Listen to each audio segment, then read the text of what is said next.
Ele pensou em humilhar uma mulher negra acusando-a de roubo no supermercado, mas se arrependeu.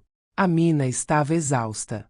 Foi um dia longo e intenso no escritório de advocacia onde ela trabalhou durante anos. Como uma das advogadas de direitos civis mais respeitadas, ela frequentemente se deparava com casos que a levavam a ultrapassar seus limites. Arquivos pesados, súplicas inflamadas, injustiças para denunciar, vítimas para defender. Às vezes ela se sentia completamente sobrecarregada pelo cansaço, pelo peso da responsabilidade que repousava sobre seus ombros. Mas naquela noite, depois de horas de trabalho incansável, ela precisava fazer uma pausa, relaxar um pouco, encontrar alguma aparência de normalidade. Escolheu o supermercado local que raramente frequentava, mas que parecia oferecer bons produtos a preços razoáveis. Era um supermercado sofisticado, com corredores bem iluminados e prateleiras bem arrumadas. Amina não era uma grande consumidora de produtos de luxo, mas depois de um dia tão cansativo, ela só queria encontrar ingredientes frescos para preparar uma refeição simples e saborosa. Talvez um pouco de conforto na cozinha.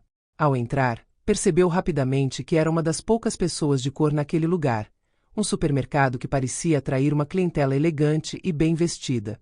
Rostos brancos, muitas vezes marcados por sorrisos educados e olhares evasivos. Clientes que já pareciam ter o seu lugar neste cenário perfeito, o de uma sociedade onde os códigos de conforto foram feitos para eles. Mas Amina não deu muita importância a isso. Ela estava acostumada com esse tipo de olhar furtivo, esse desconforto invisível, mas palpável. Suas roupas eram simples, jeans desbotados, casaco discreto, sem extravagâncias. Ela não estava lá para ser notada, só para fazer suas compras. Mas a atenção ainda o atraiu. Ela mal havia passado pelas portas automáticas quando sentiu que estava sendo observada. Um segurança, um homem na casa dos 40, examinou-a de longe.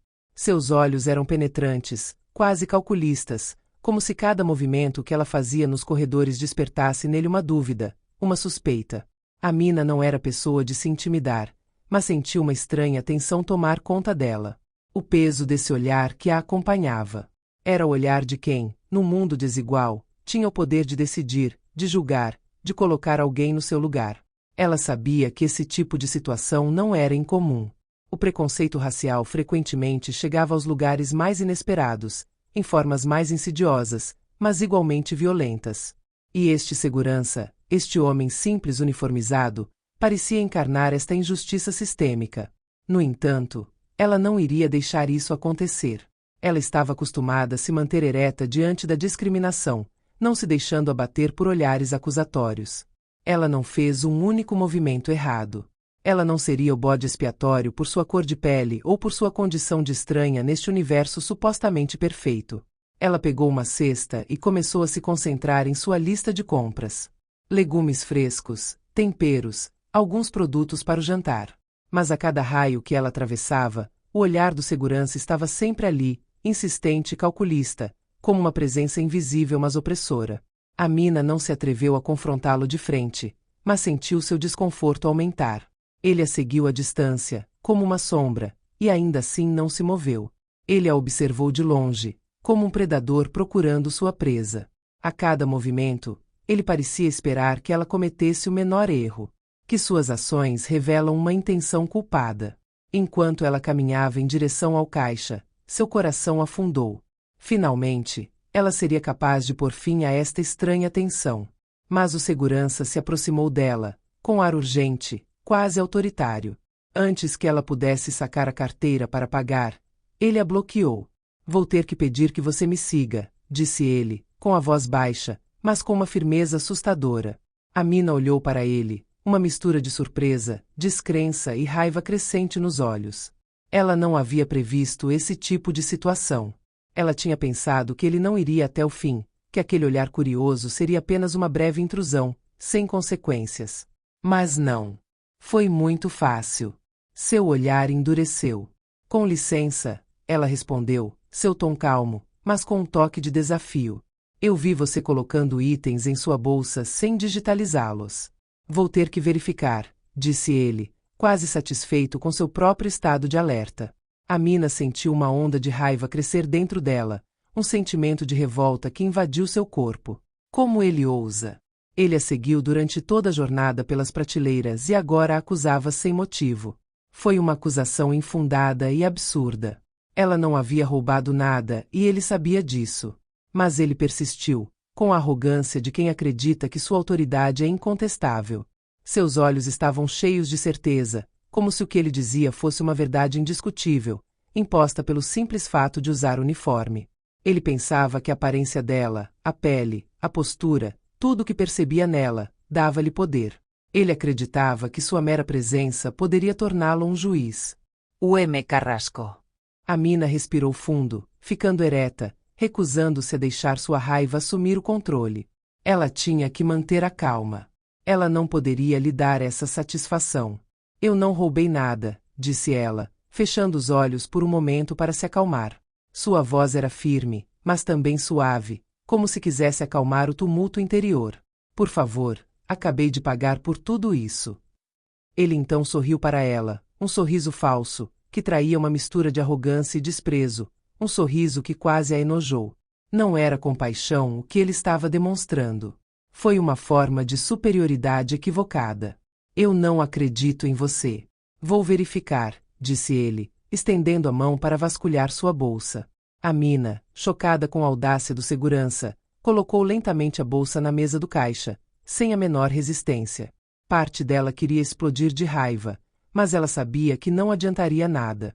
Ela aprendeu, ao longo de anos de trabalho árduo na defesa dos direitos civis, que o autocontrolo era sua arma mais poderosa em tais situações.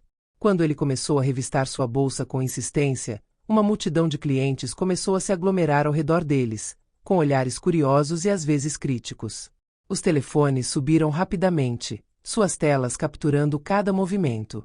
A mina sentiu um aperto no estômago ao pensar que sua dignidade se tornaria um espetáculo para estranhos, mas não cederia à pressão. Ela permaneceu calma, mas cada célula de seu corpo se revoltava contra a injustiça que se desenrolava diante dela. Vou chamar a polícia, disse o segurança num tom deliberadamente ameaçador, como se pensasse que um apelo à autoridade seria a prova definitiva do seu poder, do seu domínio sobre ela. Ele acreditava que o apelo seria uma validação de sua ação, uma forma de humilhar ainda mais a mina, expondo-a às autoridades. No entanto, a mina não se deixava intimidar. Ela lentamente virou a cabeça em direção ao caixa, seus olhos calmos e gelados. Você pode verificar minha transação? Acabei de pagar, como você pode ver. Ela estendeu o recibo, sua voz firme, mas comedida. O caixa, visivelmente incomodado com o peso da situação, pegou o recibo com a mão trêmula. Ela leu o código de barras, os olhos grudados na tela do terminal. Um pesado silêncio se instalou. Os segundos passaram enquanto a tela do sistema mostrava que todos os itens haviam sido pagos, nenhum item não verificado. O caixa congelou. A verdade estava ali, em toda sua simplicidade. A mina pagou e o segurança se enganou, um mal-entendido baseado apenas em preconceito. A mina não demonstrou alegria nem satisfação nos olhos. Ela não precisava disso. Ela falou com segurança com voz suave, mas implacável. Eu provei para você que paguei. E mesmo assim você insistiu em me humilhar, só porque sou negra. O murmúrio que surgiu ao redor deles, como uma respiração coletiva, fez a tensão aumentar no ar. Alguns clientes se entreolharam, como se buscassem a confirmação, a validação do que acabaram de ver. Os olhares se dividiram entre constrangimento, incompreensão e raiva. O segurança, agora apanhado nas garras da verdade, lentamente compreendeu o seu erro. Ele deu um passo para trás, seu rosto pálido ficando vermelho de vergonha. Porém, em vez de se desculpar, ele apenas resmungou algumas palavras inaudíveis, minimizando a situação. Eu, sinto muito, mas houve um engano. Um erro. A mina repetiu, seu olhar de aço se tornando ainda mais penetrante, como uma flecha perfurando as brumas da negação. Não foi um erro. Foi discriminação. E agora você tem que enfrentar as consequências. Os sussurros ficaram mais altos. Instalou-se um sentimento de mal-estar. Os clientes que presenciaram a cena viraram-se uns para os outros, alguns balançando a cabeça enojados, outros baixando os olhos, incapazes de encarar a verdade. Mas a mina não cede. Ela sabia o custo de se levantar contra a injustiça, mas estava disposta a pagar esse preço. No dia seguinte, O vídeo do incidente, feito por uma testemunha anônima, se tornou viral.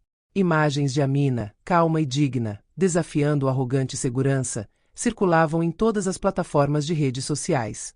O contraste entre a sua calma implacável e a arrogância do segurança chocou a opinião pública. Milhares de comentários choveram denunciando a humilhação injusta que ela havia sofrido e expressando sua solidariedade. Organizações de direitos civis começaram a organizar ações de apoio e hashtags pedindo justiça para Amina e inundaram os feeds de notícias. A mídia, após uma rápida investigação, noticiou o incidente. A imprensa fez eco à coragem de Amina, que, apesar da humilhação, enfrentou esta discriminação com dignidade. Mas não se tratava apenas de denunciar o incidente, tratava-se de abrir uma discussão sobre como o racismo se manifesta nos lugares mais inócuos da vida cotidiana. Os apelos por ações legais cresceram. A pressão estava aumentando e Amina sabia que agora tinha uma plataforma para fazer sua voz ser ouvida. Ela decidiu registrar queixa contra o segurança e o supermercado por discriminação racial e tratamento injusto. Mas, mais do que isso, ela queria enviar uma mensagem. Estas discriminações, mesmo as pequenas, não eram aceitáveis.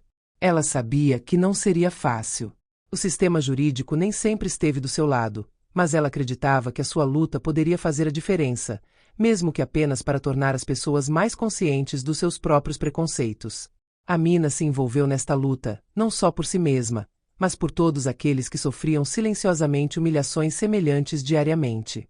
Seu caminho estaria repleto de armadilhas, mas ela estava pronta para enfrentar tudo, com a mesma determinação que lhe permitiu ascender entre os advogados mais respeitados do país. Seu objetivo não era apenas ganhar um caso, mas participar de uma mudança de mentalidade. Porque, segundo Amina, a verdadeira luta não residiu apenas na vitória jurídica, mas no próprio processo de enfrentá-la. No tribunal, Amina se comportou com uma determinação calma que impressionou até os juízes. Ao apresentar seus argumentos com precisão, ela revelou informações que tiveram o efeito de uma bomba. Ela tinha tido cuidado, até então, de não mencionar certos aspectos da sua identidade, preferindo deixar o procedimento seguir o seu curso sem tentar jogar com seu estatuto. Mas naquele dia, neste tribunal cheio de expectativas e olhares curiosos, ela decidiu trazer a verdade à tona. Não sou apenas uma advogada, ela começou, sua voz ecoando no espaço silencioso do tribunal. Também sou um ativista dos direitos civis. E, como tal, fundei uma instituição de caridade destinada a formar jovens desfavorecidos em direitos humanos e a dar-lhes as ferramentas para se manifestarem contra o racismo. As palavras de Amina caíram como uma avalanche. O olhar do promotor tornou-se mais intenso, o do juiz mais examinador. Explicou que tinha financiado pessoalmente um programa educativo, que permitiu aos jovens compreender os mecanismos do racismo, mas também aprender a defender-se contra ele, a denunciá-lo e a fazer campanha contra ele. Este programa chegou a centenas de jovens, em bairros onde as desigualdades eram uma realidade diária. Ela parou por um momento, deixando suas palavras penetrarem nas mentes dos presentes. Depois, em tom firme mas cheio de convicção, continuou: a minha luta não pode ser reduzida a uma única causa pessoal. O impacto de suas palavras ressoou pela sala, e foi possível perceber que até os advogados de defesa, que antes haviam subestimado a força de sua posição, começaram a se animar. Amina não foi uma simples vítima nesta história. Ela era uma líder, uma mulher forte, empenhada numa luta de longo prazo por mudanças profundas na sociedade.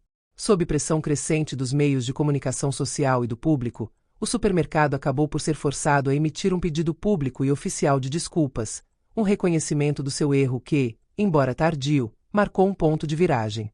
O segurança, cuja atitude racista e degradante causou o incidente, foi demitido por má conduta profissional. Mas isso não foi tudo. Após esta vitória, o supermercado tomou medidas para evitar futuras discriminações. Foi lançado um programa de conscientização sobre a diversidade, não só para os colaboradores, mas também para gestores e altos executivos da empresa. A ideia era criar uma cultura de tolerância, compreensão e respeito em todos os cantos desta grande marca, para que uma situação como esta nunca mais aconteça. Amina não só ganhou um processo judicial. Ela arrancou um pedaço do muro invisível da discriminação, um muro que muitas vezes é invisível para aqueles que não o vivenciam, mas que, no entanto, é muito real para aqueles que são suas vítimas. Na sua opinião, A vitória não foi simplesmente legal, foi simbólico. Ela sabia que era apenas uma pequena batalha numa guerra muito maior, mas cada vitória, por menor que fosse, era um passo em direção a um mundo mais justo. De volta a casa, depois de um longo dia no tribunal, Amina desabou no sofá. Exausto, mas orgulhoso. A tensão dos últimos dias deu lugar a uma profunda satisfação interior. Ela carregou a voz daqueles que não podiam ser ouvidos. Ela carregou a voz de vítimas invisíveis, pessoas de cor que sofreram em silêncio, e fez isso com dignidade.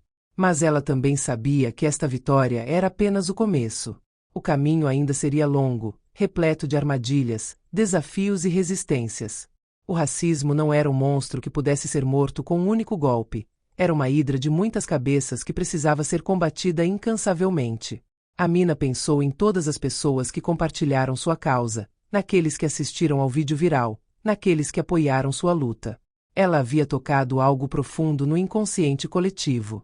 A consciência estava crescendo e, mesmo que ainda não visse os efeitos imediatos, ela sabia que as sementes que havia plantado um dia dariam frutos.